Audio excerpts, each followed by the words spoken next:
Tak priatelia, ja mám za sebou úplne úžasný, úplne neskutočný týždeň. Mne sa podarila zasa raz cesta do minulosti. Dostal som sa až do 60. 70. rokov. Dostal som sa až do obdobia, kedy vznikal prototyp vlastne Hondy Goldwing a na vlastné oči som videl a na vlastné ruky a telo som si dokonca aj vyskúšal 5 predchádzajúcich a samozrejme aj túto 6. generáciu Hondy Goldwing a musím povedať, že to bol nesmierny zážitok.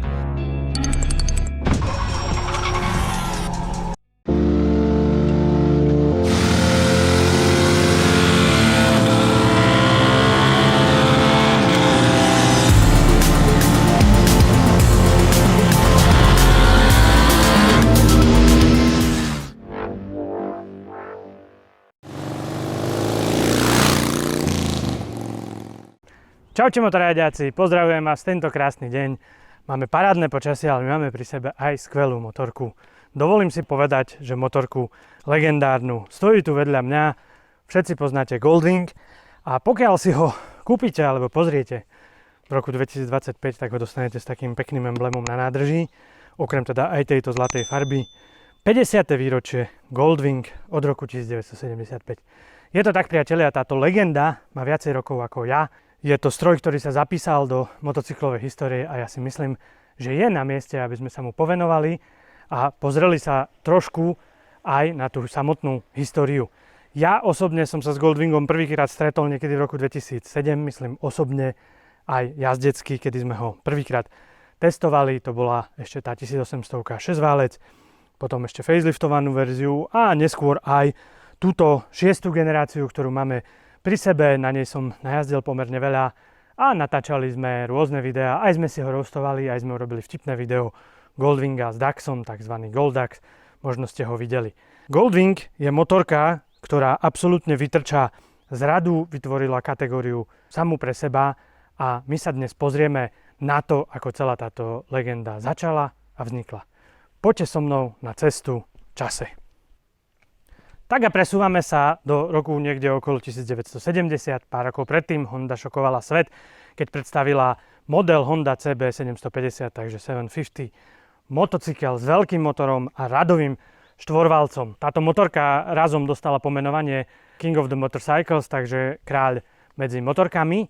Ale Soichiro Honda mal svoj sen a chcel postaviť ešte bike niekde nad tým.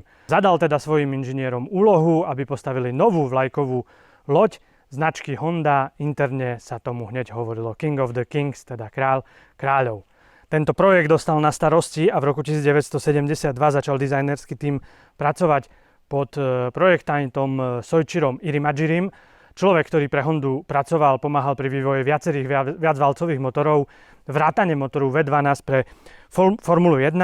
No a to, čo navrhol, bolo uchvatné na tú dobu rozhodne. Postavili plochý 6-válcový motor s objemom 1470 kubíkov. Bol to projekt so značením M1. Bol to projekt, ktorý nikdy nemal výjsť na svetlo sveta a mal len skúšať všetky tie možnosti toho, ako by mohla tá nová vlajková loď vyzerať. Bola to doba, kedy motorky nemali také kategórie, ako poznáme dnes, kedy neexistovali motorky vyslovene na touring, kedy neexistovali rôzne iné kategórie, ale motorka v tom čase bol proste motor, rám, dve kolesa, v podstate žiadne kapotáže, nulové a to bola motorka. Projekt M1 ukázal problémy tejto konštrukcie, 6-válec bol extrémne dlhý spolu s prevodovkou za ním, tým pádom bola dlhá motorka, rázvor, nie celkom ideálne vlastnosti a takisto poloha jazdca bolo problém ho tam pohodlne umiestniť. Preto sa v rámci série rozhodli s iným smerom a vznikol projekt 371. Tento projekt od Soichiriho Irimajiriho prevzal Toshio Nozue a nesie označenie projekt 371. Tak priatelia, vitajte.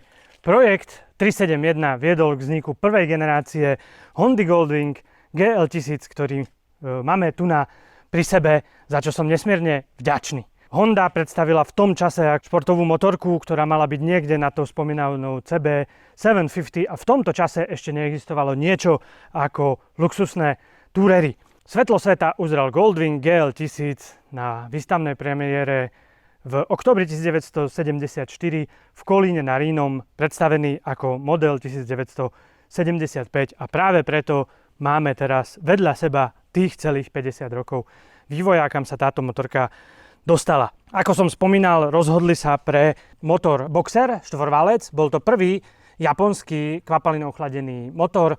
Zaujímavosťou bolo takisto rozvod vpredu remeňmi. Motor sa podarila jeho konštrukčná dĺžka zmenšiť aj vďaka tomu, že prevodovka je umiestnená pod motorom. Ďalšou zaujímavosťou je, že alternátor je poháňaný zubami a točí sa v opačnom smere ako kľuková hriadeľ, takže to eliminuje ten známy klopivý efekt, ktorý aj dodnes poznáme z boxerov, napríklad od značky BMW alebo z motorov Moto Guzzi.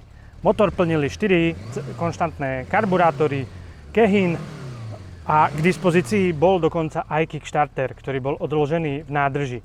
Keď sme pri nádrži, tak práve Goldwing priniesol to, že nádrž je pod sedladlom, čo takisto pomáha k eliminácii, k lepšej centralizácii hmotnosti a nádrž slúži ako odkladací priestor.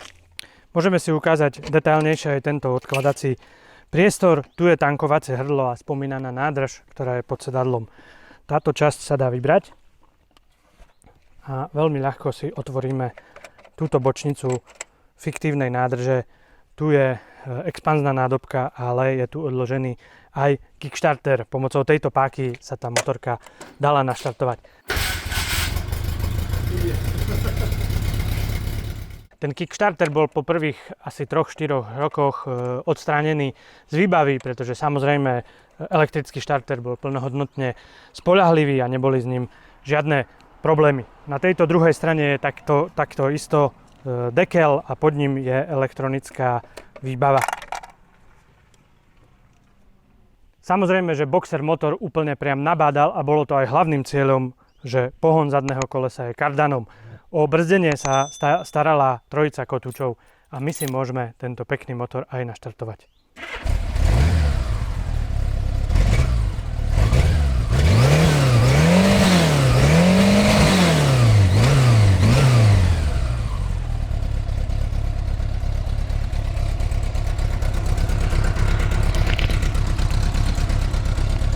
Toto je extrémne tichý a krásny zvuk štvorvalcového boxera.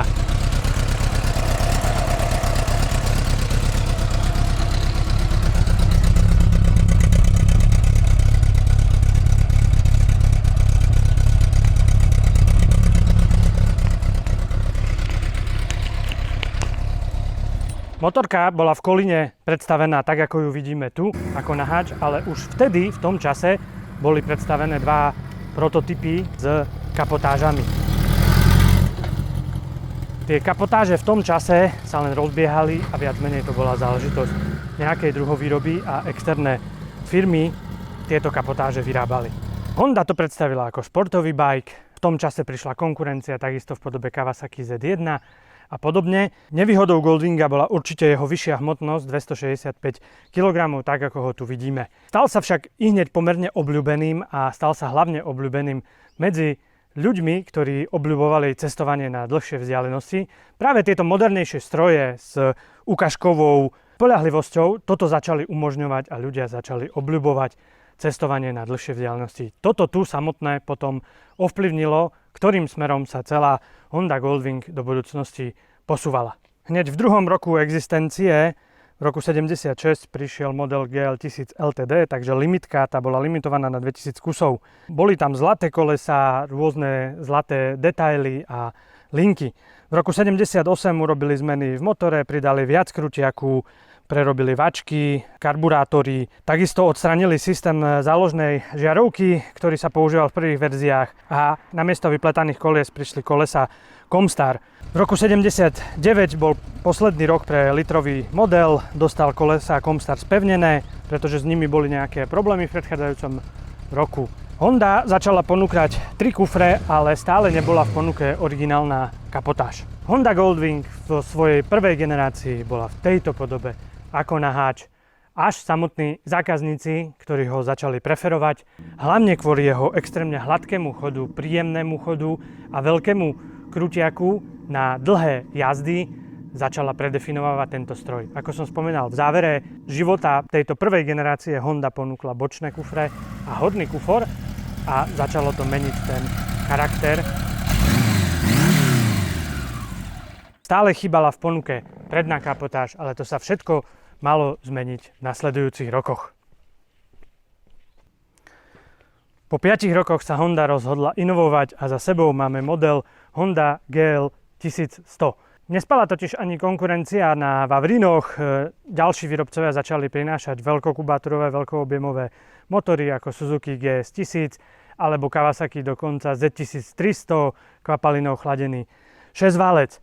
Honda sa teda rozhodla nový model viac posunúť smerom na turistiku a predstavila prvý plnohodnotný luxusný Tourer. Prepracovalo sa viacero zmien, ako je jasné z názvu, tak narastol aj zdvihový objem motora. Ďalšou veľkou zmenou bolo miesto výroby, kým prvé modely 1100 sa vyrábali ešte v Japonsku. Modely ročníku 1980 sa začali kompletovať v novej továrni v Marysville, štáte Ohio, v USA a Honda začala propagovať Goldwing ako Made in America. V tom čase sa ešte motory montovali v Japonsku a dovážali do Ameriky.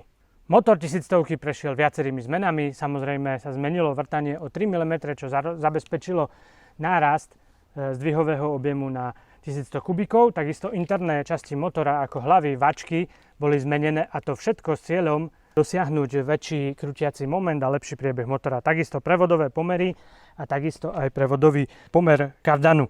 Predĺžený bol rázvor, doplnený bol vzduchový podvozok, nastaviteľné sedlo a čo sa týka kolies, môžeme si pozrieť, toto sú už kolesá Comstar, ktoré som spomínal aj v predchádzajúcom. Je tu vlastne hliníkový bezdušový rafik, tuto boli už aj bezdušové kolesá, pričom tieto špice montované sú teda oceľové. Bol to vlastne predchodca vyslovene liatých hliníkových kolies. Štandardný model bol stále na háč a mal hmotnosť 267 kg, ale to, čo sa my pozeráme, to je verzia Interstate. Ako som spomínal, Honda Goldwing sa stala etalónom a veľmi obľúbeným cestovateľom na veľké vzdialenosti. Preslávila sa aj tým, že jazdec Emilio Scotto práve na GL 1100 absolvoval a spravil rekord aj najdlhšej možnej vzdialenosti na motocykloch a prosím pekne s týmto strojom najazdil 735 000 km. V roku 1980 teda Honda predstavila aj prvý na kľúč hotový touring bike, to znamená, že priamo z výroby jazdec dostal aj kapotáž a aj trojicu kufrov. Horný kufor bol odnímateľný a kapotáž obsahovala všetky možné veci a navyše bolo možné dokúpiť množstvo príslušenstva. Tento model dostal označenie Interstate, teda vyslovene model na cestovanie medzi štátmi, myslí sa tým Amerika, obrovská rozľahlá krajina s veľkými rovnými pláňami a dlhými cestami. Do výbavy tejto motorky sa dostalo rádio, máme tu dvojicu reproduktorov. To rádio okrem bežného rádia obsahovalo aj CB rádio, to znamená vysielačku, tým pádom tu bol interkom, aby jazdci mohli za jazdy komunikovať medzi sebou. Pribudli tu také možnosti ako vetráky, ktoré privážali teda vzduch, dali sa regulovať a privážali vzduch smerom na jazdca. Pribudol vzduchový podvozok, ktorý bolo možné vlastne nastaviť tvrdosť toho podvozku pomocou vzduchu. Hmotnosť modelu Interstate bez nákladu dosiahla už 305 kg a začínalo to teda naberať smerom k veľkému luxusnému Toureru. Tento konkrétny kúsok Interstate, na ktorý sa pozeráme, je z roku 1980 a je to presne ten bike, ktorý prepísal to, ako sa ľudia pozerali na veľký luxusný Tourer. V roku 82 Honda zašla ešte ďalej predstavením modelu Aspencade, ktorý bol ešte vyššie. Ten názov pochádza z toho, že v meste Aspen sa konal veľký motorkársky zraz, kde samozrejme veľa jazdcov na Goldwingoch chodilo. Takže mesto Aspen v štáte Colorado dalo vznik tomuto novému modelu. Ten bol ešte luxusnejší, mal dvojfarebné lakovanie, mal vylepšené brzdy s vnútorným chladením, pribudol kompresor, ktorým sa dal dofúkovať ten vzduchový podvozok a viacero odkladacích boxov a vylepšení. Pochopiteľne, ako Honda pridávala ďalšie a ďalšie doplnky na Goldwing, jeho hmotnosť narastala, hmotnosť modelu Aspencade narastla až na 308 kg. Konkurencia však nespala a preto sa Goldwing dostal ďalšej generácie. Konkurencia nespala na Vavrínoch a týka sa to aj Goldwinga a pribudali ďalšie modely, napríklad Yamaha 1200 Venture a to už bol konkurent podobne luxusne turisticky zameraný stroj. Takže pomerne skoro po 1100 prišla ďalšia inovácia v podobe 1200, ktorú tu máme vedľa seba a to dokonca, priatelia, v limitovanej edícii. Takže toto je rok 1985 a vzadu rok 2025. Medzi týmito motorkami je presne 40 rokov. 1200 znova prevrtala motor, ale zmenilo sa aj zdvihy, zmenili sa vnútorné časti, samozrejme zasa sa ladilo smerom ku krutiaku. Motor dostal hydraulické zdvihatka, takže sa zjednodušila údržba. Hydraulicky bola ovládaná aj spojka. Špecifikom tohto modelu je elektronické vstrekovanie, ale to si pozrieme neskôr. Motorka dostala takisto 4 karburátory Kehin už na 32 mm. Všetko bolo smerované k tomu, aby sa dosiahol nižší hluk a vibrácie. Motorka dostala nový, pevnejší rám a znovu sa zmenili priemery kolies. To sa prvýkrát udialo pri 1100 a tu sme sa posunuli na 16 vpredu a 17 vzadu. Hmotnosť stroja išla na 272 kg. Goldwing bol stále dostupný aj vo forme naháča označeného ako štandard. Ten sa už ale ani nevozil do Európy a záujem zákazníkov bol úplne jasný, pretože najväčší bol o modely Interstate a Aspencade. V roku 1984 to bol tak posledný rok naháča. V roku 85 pribudala ďalšia konkurencia ako GV 1400 Cavalcade, Yamaha so svojou 1300 a Kawasaki so ZG 1200 Voyager a preto musel Goldwing pracovať na svojich vylepšeniach. Motory sa od júla 1985 vyrábali v novom závode Honda v meste N v štáte Ohio. Takže už celá motorka bola made in USA. Kapotáže na modeloch Interstate a Aspencade už pôsobili ako integrálna súčasť motorky, nie ako nejaký doplnok. Rovnako to platilo pre kufre. Tie kufre naberali na kapacite. Horný mal 63 litrov, bočné okolo 40 litrov, takže narastala aj tá kapacita. Podvozok vzduchový, pribudol do výbavy kompresor, ktorým sa dal dofúkovať, samozrejme rádio a ďalšie vychytávky. Model Aspencade mal výbavu ako Interstate plus nový audiosystém od Panasonicu, ktorý mal rádio, kazetový prehrávač a interkom. Takisto prístrojovku s digitálnym LCD. Plošiny pre spolujazca. Hmotnosť v tomto modele narastla až na 328 kg. V roku 1986 do audiosystému pribudla redukcia šumu Dolby. No a tak sa dostávame do roku 1985 a to je, priateľa, 10. výročie modelu Goldwing a to je táto špeciálna limitovaná edícia, k ktorej sme sa aj my dostali. Táto limitka priniesla viacero špecifík. Jedným z nich je používanie strekovania paliva. Honda už s ním experimentovala pri svojich turbomotoroch v CX500, takže ho dali aj do Goldwinga. A poďte sa so mnou pozrieť, čo všetko na 1200 nájdeme. Nový digitálny prístrojový panel, autorádio s kazeťákom, dvojica reproduktorov vpredu na tejto strane, takto rýchlo, jednoducho dostupné nastavovanie svetlometov. Už tu boli tieto regulátory na prísun vzduchu k jazdcovi chladného, dve odkladacie priestory, tento ľavý zamykací, tuto bola konektivita interkomu. Samotné CB rádio, to malo ovládanie samozrejme aj na tejto strane, tu je tlačítko na rozprávanie, tu je tlačítko na stišenie, ladenie rádia, prepínanie kanálov a samozrejme hlasitosť. Na tejto strane spomínaný tempomat. Tu je vlastne kompresor, ktorým sa dofúkoval podvozok a dal sa nastaviť, ale malo to aj auto leveling suspension, takže ten sa dal nastavovať na tejto strane. Samozrejmosťou Goldwingov bolo množstvo odkladacích priestorov, velikánske pohodlie pre jazdca, ale samozrejme aj spolujazdca a kopec batožinového priestoru. A čo sa týka nádrže, tak tu dostal tento model, tento palubný počítač. Sú tu dokonca americké časové pásma. Jazdec si mohol pozrieť, aký čas je v tom ktorom štáte, v tom ktorom čase pásme Ameriky. Tuto bol taký joystick, ktorým sa dal nastaviť hudba medzi 4 reproduktormi, pretože tento model ako prvý dostal do výbavy aj 4 reproduktory. Na rok 1985 neuveriteľná výbava. Limitovaná edícia sa ukázala tak trochu ako klam, pretože hneď v nasledujúcom roku Honda predstavila model SE Special Edition s pridávkom malé i, Jednalo sa v podstate o prelakovaný tento model, ktorý bol dostupný aj nasledujúci rok, a to vrátane vstrekovania. Už od nasledujúceho roku potom Honda od vstrekovania upustila kvôli vyšším nákladom. Samozrejme aj 1200 si musíme naštartovať.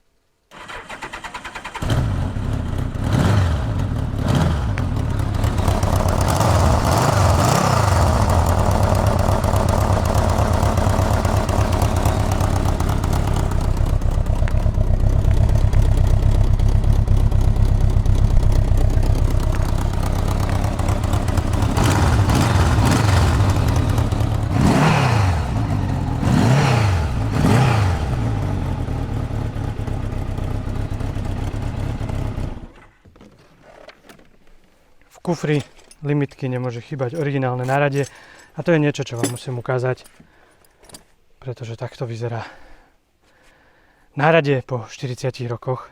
V kufri nájdeme takúto vec, zrkadielko, aby sa dáma mohla namaľovať. A takto vyzerá manuál limitovanej edície.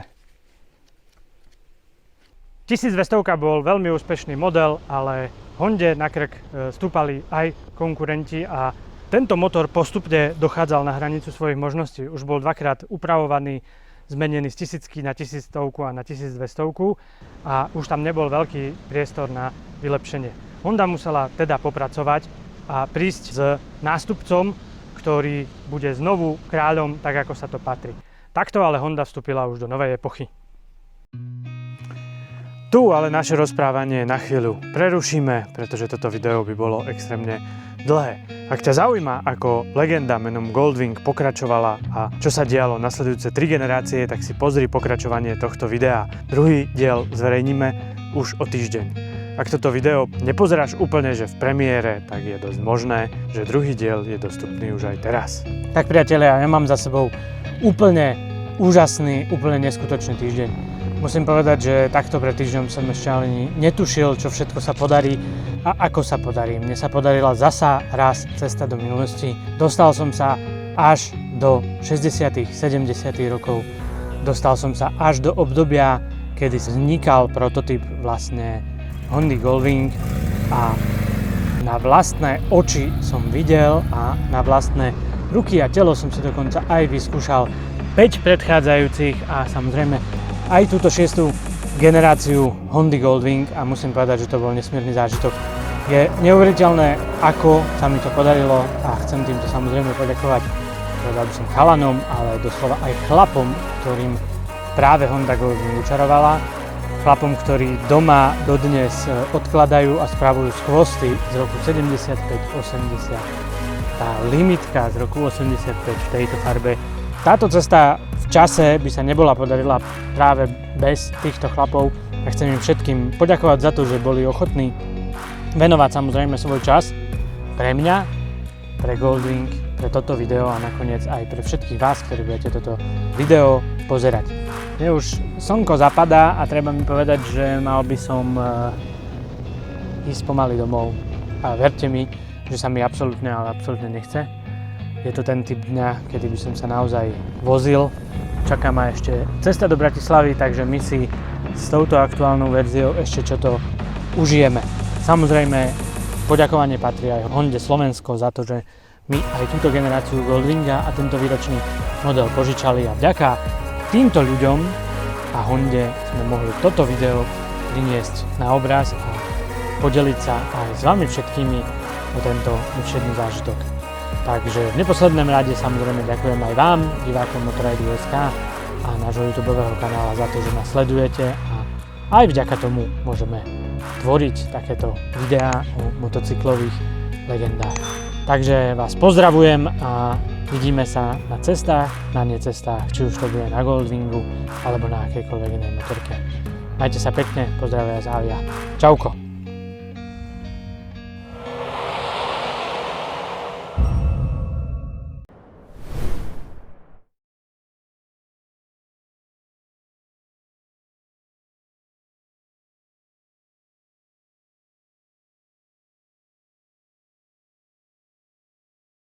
Superbike dobový, motorka, ktorá predstavila model Aspendale, Aspencade. Ja som vedel, že som to povedal zle. Hmotnosť modelu Aspencade. Konkurencia Goldwingu stále pribúdala, a to dokonca už aj v kategórii veľkých luxusných skútrov. Konkurencia Goldwingu pribúdala, a to aj v kategórii veľkých luxusných túrerov. Dobrý deň. A to boli dokonca už aj veľké luxusné túrery. Pre Hondu to znamenalo ďalší vývoj a vstup do novej epochy.